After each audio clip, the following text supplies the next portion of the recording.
Monday ay nandito tayo sa Kusinerong Pinoy. Baliktariin muna natin. Ayan. At ito yung pagkain ko. Garlic pepper steak. With matching sabaw. O, diba? So, ito ngayon yung dinner ko. Maulan siya. At saka ito talaga yung pinananabikan kong kainin. Kasi, yung last na nag-event kami, ito sana yung gusto kong i-take away. Kaya lang may nauna sa akin. So ngayon, titikman ko siya. Ang garlic pepper steak ng Kusinerong Pinoy. Ayan. Super creamy yung ano nila. Garlic pepper steak. Or garlic pepper beef. Sulit na sulit. At alam nyo ba, 22 dirhams lang to. Diba? Pwede ka pang humingi ng sabaw kung gusto mo ng sabaw.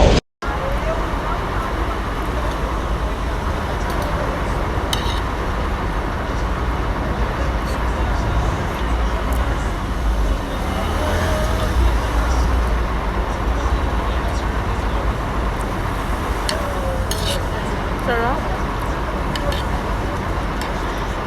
Creamy.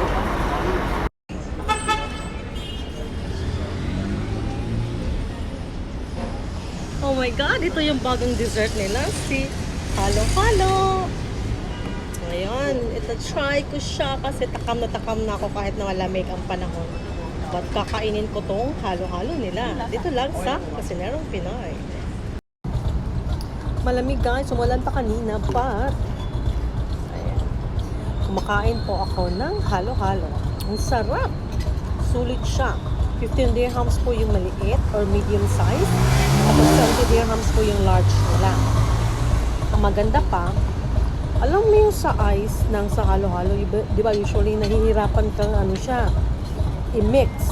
Pati yung sa mga ingredients. Kasi nga yung alalaki ng mga ng cubes or ng crush ng sa ice. Pero ito, ang ganda ng pagkakahalo niya.